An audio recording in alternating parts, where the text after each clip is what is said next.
हाँ जी बेटे, तो हमारा टॉपिक रहेगा relation between v and omega. Relation between v and what is v? Linear velocity. What is omega? Angular velocity. Clear हुआ?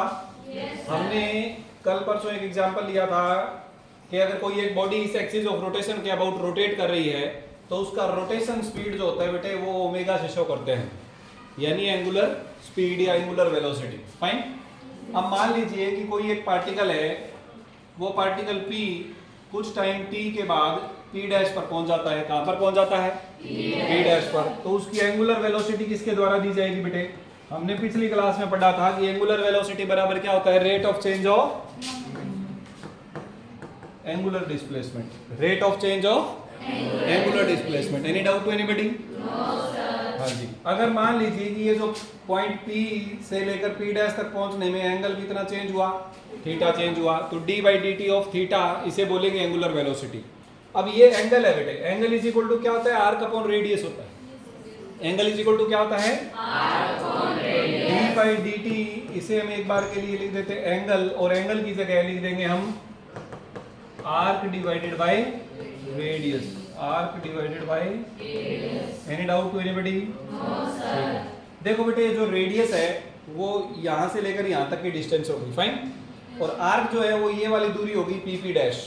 कौन सी डिस्टेंस हो गई? P dash. तो इसका मतलब ये तो हुआ एक्चुअल में डिस्टेंस ट्रेवल्ड, और रेडियस जो है वो बाहर आ जाएगा, तो 1 बाई आर बाहर आ गया। D by D T of arc, arc की जगह हम लिख देते हैं डिस्टेंस ट्रेवल्ड। तो डिस्टेंस डिवाइडेड बाई टाइम क्या होता है बेटे? वेलोसिटी होता है ना। तो ओमेगा बराबर क्या आ जाएगा हमारे पास? 1 by r into v, velocity. इसको हमने क्या लिख दिया बेटे? वेलोसिटी। तो ओमेगा का क्या फार्मूला आया बेटे? v बाई आर, और v का क्या फार्मूला आ जाएगा यहाँ से? ओमेगा आर या r omega. v is equal to are omega या ओमेगा आर, एक ही बात है। Any doubt to anybody? ठीक है जी। अब इसे अगर हम वेक्टर फॉर्म में लिखें, किस में लिखें? वेक्टर फॉर्म में लिखें तो ये आ जाएगा बेटे v vector is equal to omega vector cross product with r vector. Omega vector cross product with r vector. ठीक है? हाँ जी बेटे। तो हमारे पास क्या रिजल्ट आया? v is equal to omega cross r।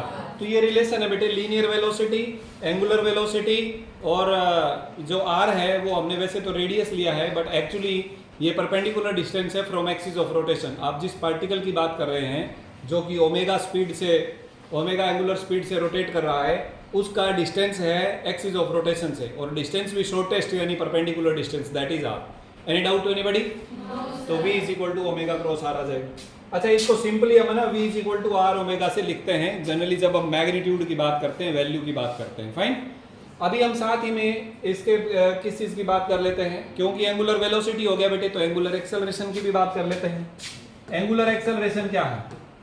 जैसे लीनियर एक्सेलरेशन होता है बेटे change in velocity by time, वैसे ही angular acceleration is represented by alpha and it is change in angular velocity per unit time. एक unit time में angular velocity में बदलाव कितना हुआ, दैट इज एंगुलर एक्सेलरेशन। मान लीजिए, अच्छा एक चीज मैंने शायद आप बच्चों को अब तक नहीं बताई, पहले वो डिस्कस कर लेते हैं। क्योंकि हमने ओमेगा की बात करी, तो ओमेगा क्या होता है बेटे? Angular displacement by time. तो इसका ऐसा यूनिट क्या है बेटे? रेडियन पर सेकंड। रेडियन पर सेकंड। रेडियन एंगल का ऐसा यूनिट है। हम बोलते हैं 2 पाई रेडियन जो है वो 360 डिग्री के बराबर होता है। 2 पाई रेडियन कितने के बराबर होता है बेटे? 2 pi radian is equal to होता है 360 डिग्री। तो पाई रेडियन हो गया 180 डिग्री, पाई बाई 2 रेडियन हो गया 90 डिग्री। ठीक है? तो इस प्रकार से अगर हम बात करते हैं तो एंगुलर वेलोसिटी की, तो वो क्या रिप्रेजेंट करता है कि एक यूनिट टाइम में कोई बॉडी में रोटेशन कितना हुआ है, 90 डिग्री रोटेट हुआ है या 180 डिग्री रोटेट हुआ है, या कंप्लीट रोटेशन में 360 डिग्री का रोटेशन हुआ है। इस प्रकार से एंगुलर वेलोसिटी हमें ये बताता है कि कितना एंगल यूनिट टाइम में चेंज हुआ है, जिसे हम एंगुलर डिस्प्लेसमेंट पर यूनिट टाइम कहते हैं। Any doubt? Similarly angular acceleration क्या है बेटे? Change in angular velocity per unit time. It is change in angular velocity, change in angular velocity per unit time. तो अल्फा इज इक्वल टू होता है बेटे delta angular velocity delta किसे represent करता है बेटे? चेंज को रिप्रेजेंट करता है डिवाइडेड बाय टाइम। तो हम इसे लिख सकते हैं delta omega divided by delta T. आप डेल्टा की जगह D omega by D T लिखो, that is also okay. D omega divided by D T, कोई दिक्कत किसी बच्चे को? आप इसमें ओमेगा बाय टी लिखो, that is also okay. Omega by T, मान लो किसी टाइम टी में total angular velocity change omega के बराबर हुआ, तो omega by T will be the formula of angular acceleration. कोई दिक्कत है बेटे किसी बच्चे को?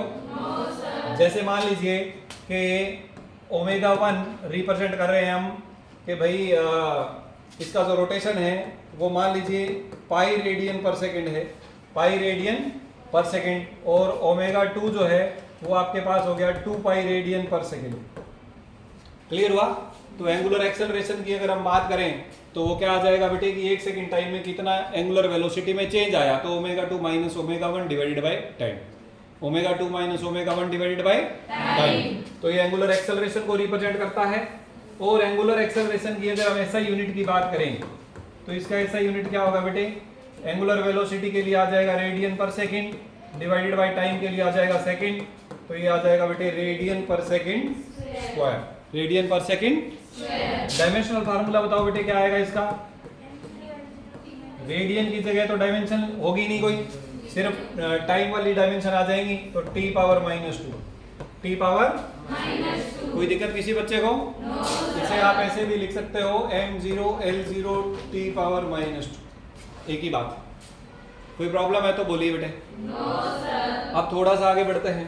अब हम बात करते हैं एंगुलर एक्सेलरेशन और लीनियर एक्सेलरेशन में रिलेशन। जैसे अभी अभी हमने v और ओमेगा में किया, वैसे ही relation between angular acceleration alpha and linear acceleration A, इन दोनों में क्या रिलेशन है? देखो बेटे, एंगुलर एक्सेलरेशन अल्फा बराबर क्या होता है? D omega divided by D T, D omega divided by D T. और ओमेगा हमारे पास किसके बराबर है बेटे? v bye are. ओमेगा किसके बराबर है? अभी पढ़ा था हमने। आर एक कांस्टेंट क्वांटिटी है बेटे, डिफरेंशिएशन से बाहर आ जाएगा, अंदर क्या रह जाएगा? dv by dt। dv by dt किसके बराबर है? एक्सेलरेशन यानी लीनियर एक्सेलरेशन, तो ये आ जाएगा बेटे a बाय आर। तो अल्फा बराबर क्या आया? a by are.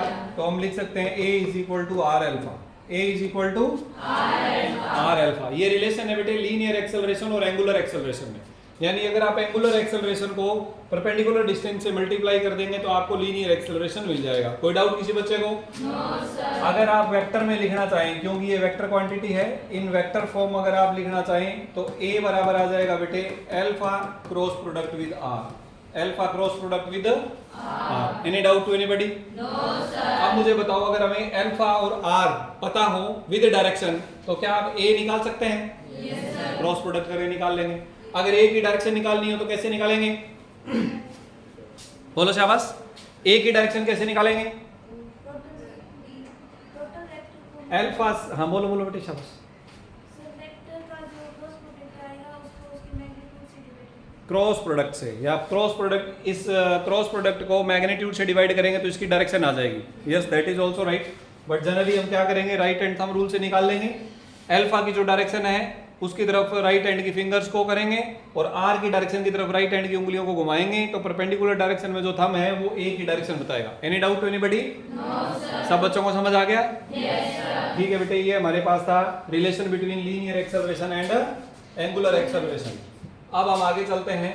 हमने v is equal to are omega कर लिया, a is equal to are alpha भी कर लिया, एंगुलर एक्सेलरेशन हो गया, alpha is equal to D omega by D T आ गया। अब हम थोड़ी सी बात कर लेते हैं टॉर्क एंड एंगुलर मोमेंटम की। किसकी बात कर लेते हैं बेटे? टॉर्क एंड एंगुलर मोमेंटम की। तो ध्यान देना, देखो बेटे, अब हम रोटेशनल मोशन का चैप्टर पढ़ रहे हैं। मैं थोड़ा सा आपको एनालॉजी बताता हूँ। क्या बताता हूँ? Analogy between linear motion, linear मतलब straight line motion, and rotational motion. And ये आप बच्चों को ध्यान रखनी है और ये बहुत ही इंपॉर्टेंट है। अगर ये हमें पता होगा तो इसका मतलब ये वाला चैप्टर पढ़ना हमारे लिए बड़ा आसान रहेगा। पहले तो मैं आप बच्चों को मीनिंग बताता हूँ एनालॉजी का। क्या मीनिंग होता है बेटे? एनालॉजी का मीनिंग होता है सेम रोल प्ले करना, सेम रोल प्ले करना। अगर एंटरटेनिंग तरीके से बताएं तो जिस प्रकार से डॉन मूवी में अमिताभ बच्चन ने जो रोल प्ले किया था और बाद में डॉन मूवी में शाहरुख खान ने जो रोल प्ले किया, तो that was analogous role played, यानी सेम रोल प्ले करना। सिमिलरली एक हमारे पास बॉडी है बेटे जो स्ट्रेट लाइन में चलती है, एक बॉडी है जो रोटेट करती है, तो ये इन दोनों के अंदर क्या एनालॉजी है? देखो रोटेशनल मोशन में हमारे पास होता है linear displacement, sorry straight line motion में होता है लीनियर डिस्प्लेसमेंट या सिंपली डिस्प्लेसमेंट, और रोटेशनल मोशन में होता है बेटे एंगुलर डिस्प्लेसमेंट। रोटेशनल मोशन में क्या होता है? Angular displacement. Straight line motion में हमारे पास होती है लीनियर वेलोसिटी और रोटेशनल मोशन में होती है angular velocity. Straight line motion में लीनियर एक्सेलरेशन, रोटेशनल मोशन में एंगुलर एक्सेलरेशन। कोई दिक्कत? तो इसका मतलब जो काम यहाँ पे वेलोसिटी करता है वो काम यहाँ पे कौन करता है? Angular velocity. यहाँ पर जो काम थीटा डिस्प्लेसमेंट एस करता है वो काम यहाँ पे एंगुलर डिस्प्लेसमेंट थीटा करता है। कोई दिक्कत? जो काम यहाँ पे फोर्स करता है वो काम यहाँ पर टॉर्क करता है। जैसे एक बॉडी रेस्ट में है, रुकी हुई है, उसको स्ट्रेट लाइन में चलाना है, तो चलाने के लिए क्या करना पड़ेगा? फोर्स लगाना पड़ेगा। मान लीजिए ये बॉडी है रेस्ट में है, इसे आप मोशन में लाना चाहते हो तो क्या करना पड़ेगा बेटे? फोर्स लगाना पड़ेगा। सिमिलरली अगर मान लो कोई एक बॉडी है और आप उसे रोटेट करवाना चाहते हो, तो आपको क्या लगाना पड़ेगा? टॉर्क लगाना पड़ेगा। क्या लगाना पड़ेगा बेटे? टॉर्क लगाना पड़ेगा। बोलो कोई दिक्कत किसी बच्चे को? ठीक है जी। अब मैं आपको टॉर्क से रिलेटेड यहाँ पर एक एग्जांपल समझाने की कोशिश करता हूँ इस दरवाजे से। ध्यान दीजिए, ये जो दरवाजा है बेटे, इसको हम चलाएंगे कि घुमाएंगे? घूमता है ना। देखो मैंने इसको यहाँ पर फोर्स लगाया तो ये रोटेट हो रहा है। इसका एक्सिस ऑफ रोटेशन कहाँ है? ये इसका एक्सिस ऑफ रोटेशन है। से यस और नो? Yes sir. अब मैं इस पर फोर्स लगा रहा हूँ कि टॉर्क लगा रहा हूँ? मैं तो इस पर फोर्स ही लगा रहा हूँ। क्या लगा रहा हूँ? लेकिन लग टॉर्क रहा है। अब टॉर्क कैसे लग रहा है अगर फोर्स लगा रहे हैं तो? हाँ बच्चे आप बताओ, शाबाश। सोनिया, टॉर्क कैसे लग रहा है अगर हम फोर्स लगा रहे हैं? खड़े हो जाओ। देखो बेटे, इधर मैंने फोर्स लगाया इसे मेरी तरफ खींचने के लिए, है ना, और यहाँ जहां पर ये इसके साथ बंधा हुआ है, 1 2 और 3 सपोर्ट दे रखी हैं, वहां ऑटोमेटिकली एक ऑपोजिट डायरेक्शन का फोर्स लग रहा है। अगर मैं फोर्स उधर लगा रहा हूं तो इसमें फोर्स इस साइड में लग रहा है, और ये दोनों फोर्स मिलके इसे रोटेशनल इफेक्ट दे रहे हैं। क्या दे रहे हैं बेटे? Rotational effect. मान लो कि मैं इसे यहाँ से और यहाँ से निकाल दूं, स्क्रू से बाहर निकाल लेते हैं अपन, तो अगर मैं इसको ऐसे करूं तो ऐसे घूमेगा क्या? नहीं घूमेगा। फिर घुमाने के लिए मुझे क्या करना पड़ेगा? इधर से पकड़ना पड़ेगा, इधर से पकड़ना पड़ेगा और ऐसे घुमाना पड़ेगा। यस। तो वही सेम काम ये तीनों जगह पर जहां से फिट किया हुआ दरवाजा वहां से हो रहा है। मैं एक साइड से फोर्स लगा रहा हूँ, दूसरे साइड से फोर्स ऑपोजिट डायरेक्शन में लग रहा है, और इस दरवाजे पर अप्लाई हो रहा है टॉर्क। इस दरवाजे पर क्या अप्लाई हो रहा है? बताओ सोनिया, समझ आया? ठीक है बेटे, बैठ जाओ, बहुत अच्छे बच्चे हैं। हाँ जी, तो फोर्स और टॉर्क का मीनिंग समझ आ गया? Yes sir. Straight line motion में एक बॉडी जब चलती है तो उसकी होती है बेटे काइनेटिक एनर्जी ½ mv² के बराबर। आप ऑलरेडी पढ़ चुके हो, हाँ या ना? Yes sir. और रोटेशनल मोशन में जब बॉडी चलेगी तो रोटेशनल काइनेटिक एनर्जी का फार्मूला होता है बेटे ½ I⍵²। ½ I⍵²। अब मैं आपको बताता हूँ I क्या चीज है। जैसे यहाँ पर मास है बेटे, वैसे यहाँ पर होता है मूवमेंट ऑफ इनर्शिया। क्या होता है? Movement of inertia. इसका मतलब ये हुआ कि स्ट्रेट लाइन मोशन में, यानी सीधे चलते हुए, जो काम मास करता है किसी बॉडी के लिए, सेम वही काम मूवमेंट ऑफ इनर्शिया करता है अगर बॉडी रोटेट हो रही है। एग्जाम्पल के लिए, अगर एक हैवी बॉडी है, मान लीजिए एक कार है और एक ट्रक है, कार और ट्रक एक ही स्पीड से चल रहे हैं 50 km/h से, तो दोनों को रोकने के लिए ज्यादा फोर्स किसके ऊपर चाहिए? ट्रक के ऊपर। क्यों? क्योंकि उसका मास ज्यादा है। उसका मास ज्यादा होने से उसका इनर्शिया बढ़ जाता है बेटे। स्ट्रेट लाइन का इनर्शिया बढ़ जाता है, इनर्शिया ऑफ मोशन, तो उसे रोकना है तो ज्यादा फोर्स लगाना पड़ेगा। ठीक है। सिमिलरली अगर कोई हैवी बॉडी जिसका मूवमेंट ऑफ इनर्शिया ज्यादा हो, मूवमेंट ऑफ इनर्शिया सिर्फ मास से जुड़ा हुआ नहीं है, इसमें एक और चीज भी आती है, अभी थोड़ी देर में चलेंगे। अगर मूवमेंट ऑफ इनर्शिया बॉडी का ज्यादा हुआ तो अगर वो रोटेट करवाना है उसे, तो हमें ज्यादा टॉर्क लगाना पड़ेगा, और अगर वो रोटेट कर रहा है और रोकना है तो ज्यादा टॉर्क लगाना पड़ेगा रोकने के लिए। यस और नो? जैसे ये दरवाजे का एग्जांपल हमने अभी किया, ये दरवाजा अगर हल्का होगा तो टॉर्क कम से कम चल जाएगा, अगर दरवाजा बहुत भारी है तो फिर ज्यादा टॉर्क लगाना पड़ेगा। यस और नो? तो जो काम मास करता है स्ट्रेट लाइन मोशन में, सेम वही रोल कौन प्ले करता है बेटे? मूवमेंट ऑफ इनर्शिया करता है रोटेशनल मोशन में। आई बात समझ में? मूवमेंट ऑफ इनर्शिया क्या होता है उस पर भी अभी चलेंगे। वैसे इसका सिंपल फार्मूला है mass into perpendicular distance square. कोई जो बॉडी है उसका mass multiplied by Axis of rotation से उस बॉडी की जो डिस्टेंस है उसका स्क्वायर, अगर दोनों ही गुणा कर दें तो हमारे पास आ जाता है बेटे मूवमेंट ऑफ इनर्शिया। क्या आ जाता है? बोलो, कोई दिक्कत किसी बच्चे को?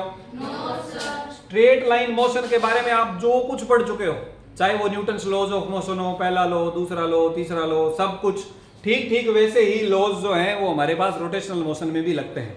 एग्जाम्पल के तौर पर आरजू सुनो ध्यान से, F is equal to m में लिखते हैं हम, ये न्यूटन का दूसरा लॉ है, हाँ या ना? F is equal to m में लिखते हैं, न्यूटन का कौन सा लॉ है? दूसरा लॉ है। अगर यही लॉ हम रोटेशनल मोशन में लिखना चाहें तो आरजू बताएगी क्या लिखें, बताओ बेटे, शाबाश, बहुत अच्छी बच्ची है। देखो बच्चों ध्यान से, जैसे कि हमारे पास न्यूटन सेकंड लॉ होता है स्ट्रेट लाइन मोशन में, F बराबर ma। F हो गया आपने कितना फोर्स लगाया, m हो गया बॉडी का मास, a हो गया बॉडी में एक्सेलरेशन। सिमिलरली F का स्थान कौन ले लेगा बेटे? टॉर्क। मास की जगह कौन आ जाएगा बेटे? Movement of inertia. और एक्सेलरेशन की जगह कौन आ जाएगा? Angular acceleration. तो tau is equal to I alpha. अगर आप इसे वेक्टर फॉर्म में लिखें तो यहाँ पर फोर्स वेक्टर है और एक्सेलरेशन वेक्टर है। से यस और नो? Yes sir. सिमिलरली यहाँ पर टाउ वेक्टर है और अल्फा वेक्टर है। जैसे कि मास एक स्केलर क्वांटिटी है, वैसे ही मूवमेंट ऑफ इनर्शिया भी एक स्केलर क्वांटिटी है। आई बात समझ में? अगर बॉडी का मास ज्यादा होगा तो रुकी हुई बॉडी को चलाना मुश्किल और चलती हुई बॉडी को रोकना मुश्किल, कांस्टेंट स्पीड से चल रही है तो। सिमिलरली अगर बॉडी का मूवमेंट ऑफ इनर्शिया ज्यादा होगा तो रुकी हुई बॉडी को रोटेट करवाना मुश्किल और रोटेट करती हुई बॉडी को रोकना मुश्किल, यानी बिल्कुल सेम टू सेम है। कोई समस्या किसी बच्चे को? ठीक है जी। स्ट्रेट लाइन मोशन में आप कुछ इक्वेशन लिखते हो, जैसे कि आप लिखते हो बेटे s equal to u t plus half a t square, v minus u is equal to a t, v square minus u square is equal to 2as। हाँ या ना? Yes sir. बहुत बढ़िया। रोटेशनल मोशन में इन्हीं equations को लिखना हो तो डिस्प्लेसमेंट की जगह आ जाएगा बेटे एंगुलर डिस्प्लेसमेंट थीटा, और u की जगह आ जाएगा initial angular velocity omega naught. u है बेटे इनिशियल लीनियर वेलोसिटी, ये है इनिशियल एंगुलर वेलोसिटी। शुरू में बॉडी किस एंगुलर स्पीड से रोटेट कर रही थी, that is omega naught into T plus half A की जगह ले लेगा अल्फा इंटू टी स्क्वायर। बोलो बेटे कुछ मुश्किल है? सिमिलरली ये v की जगह आ जाएगा ओमेगा, u की जगह ओमेगा नॉट, a की जगह अल्फा, t की जगह T. Omega final angular velocity है, omega naught initial angular velocity है। सिमिलरली यहाँ आ जाएगा बेटे omega square minus omega naught square is equal to 2 alpha theta. Clear हुआ कि नहीं हुआ? Yes sir. ये थे हमारे पास स्ट्रेट लाइन मोशन के लिए। अगर हम प्लेन में बात करते हैं या इन वेक्टर फॉर्म बात करते हैं, वेक्टर नोटेशन में अगर इन्हीं को लिखें तो यहाँ पर s vector, u vector, a vector, ध्यान से देखना, v vector, u vector, a vector. यहाँ पर इस इक्वेशन को हम वेक्टर फॉर्म में लिखें तो वी स्क्वायर की जगह हम लिखते हैं बेटे v dot product v dot minus u dot u, v square minus u square equal to 2a dot s. ये होता है। क्लियर हुआ? यहाँ पर अगर हम इसी को वेक्टर में लिखना चाहें तो theta vector, omega naught vector, alpha vector. यहाँ पे ये दोनों वेक्टर और अल्फा वेक्टर, इसको फिर मॉडिफाई करना पड़ेगा, हमें क्या लिखना पड़ेगा? Omega dot omega minus omega not dot omega not is equal to 2 alpha dot theta. बोलो बेटे कोई प्रॉब्लम है तो? तो जिस प्रकार हम स्ट्रेट लाइन मोशन में ये सारी इक्वेशंस का यूज करते हैं, सिमिलरली रोटेशनल मोशन में इन सारी इक्वेशंस का हम यूज कर सकते हैं। कोई दिक्कत है तो आप पूछ लीजिए। थोड़ी सी बात टॉर्क के बारे में और कर लेते हैं बेटे। अब टॉर्क की बात करते हैं। टॉर्क क्या चीज है? Torque represented by tau. ठीक है जी।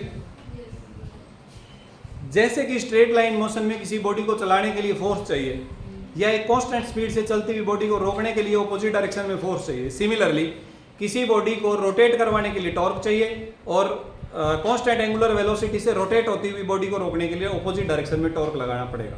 इतनी बात समझ आई बेटे? ठीक है जी। टॉर्क जो है इसका फार्मूला दिया जाता है बेटे, देखो मेरी बात सुनो। सपोज करते हैं कि यहाँ पर कोई पार्टिकल है, कोई पार्टिकल जिसका मास m है और इसको हम चाहते हैं कि ये जैसे कोई बॉडी है, इसमें एक पार्टिकल है, हम इसको रोटेट करवाना चाहते हैं। रोटेट करवाना चाहते हैं तो हम इसके ऊपर फोर्स लगाएंगे, फोर्स लगाएंगे और ये हो गया बेटे इसका पोजीशन वेक्टर आर। हाँ या ना? Yes sir. तो टॉर्क का फार्मूला क्या होता है बेटे? Force multiplied by perpendicular distance. Force multiplied by perpendicular distance तो यहाँ पर जो टॉर्क है that is given by, in vector notation it is given by r cross F. R cross, देखो बेटे कोई भी फार्मूले को उल्टा नहीं कर देना है क्रॉस प्रोडक्ट में। Tau is equal to F cross r नहीं लिखना है। क्यों? हमने पहले ही स्टडी किया है कि जो वेक्टर प्रोडक्ट है ए क्रॉस बी और बी क्रॉस ए, ये दोनों बराबर नहीं होते। यस और नो? Yes sir. ये दोनों एक दूसरे के क्या होते हैं बेटे? नेगेटिव वेक्टर बनते हैं। Minus of b cross a के बराबर होता है। तो इसलिए आप अपनी मर्जी से आर क्रॉस एफ को एफ क्रॉस आर नहीं लिख देना है, जो पहले लिखा हुआ है उसे ही पहले जगह देनी है। Yes sir. तो टॉर्क इज इक्वल टू आ जाएगा आर क्रॉस एफ। बताओ बेटे टॉर्क का ऐसा यूनिट क्या है? फोर्स के लिए न्यूटन, डिस्टेंस के लिए मीटर, तो न्यूटन मीटर। Newton metre. कोई दिक्कत किसी बच्चे को? No sir. डायमेंशनल फार्मूला बताओ बेटे टॉर्क का क्या है? फोर्स के लिए m1 L1 T-2, डिस्टेंस के लिए L1 इकट्ठा कर देंगे m1 L2 T-2। Clear? Yes sir. Same यही डायमेंशंस और कौन सी फिजिकल क्वांटिटी की हैं? फोर्स इंटू डिस्टेंस और कौन सी फिजिकल क्वांटिटी को रिप्रेजेंट करता है? वर्क को। तो वर्क का भी यही डायमेंशन है, एनर्जी का भी यही डायमेंशन है और टॉर्क का भी यही डायमेंशन है। यूनिट भी सेम है। न्यूटन मीटर बराबर जूल होता है और जूल वर्क और एनर्जी का ऐसा यूनिट है। तो हम कौन कौन सी क्वांटिटी सेम यूनिट की हुई? Work, energy and torque. ये क्वांटिटीज हैं जिनकी डायमेंशन सेम है। कई बार इस प्रकार के क्वेश्चन भी आ जाते हैं। Any doubt to anybody? ठीक है बच्चों।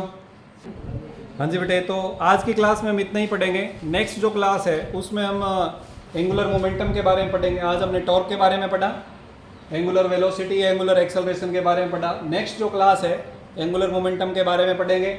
और ये एक व्हील की जो एक्टिविटी या इन्होंने एक एक्सपेरिमेंट दिखाया हुआ है, इसके लिए एक वीडियो है। वाल्टर लेविन जो साइंटिस्ट हैं फिजिक्स के, वो वीडियो भी मैं कोशिश करूँगा कि आप ले करके आप बच्चों को दिखाऊँ, ताकि आप एंगुलर मोमेंटम का कंसेप्ट ज़्यादा बढ़िया ढंग से पढ़ सकें या उसे समझ सकें। Is it clear?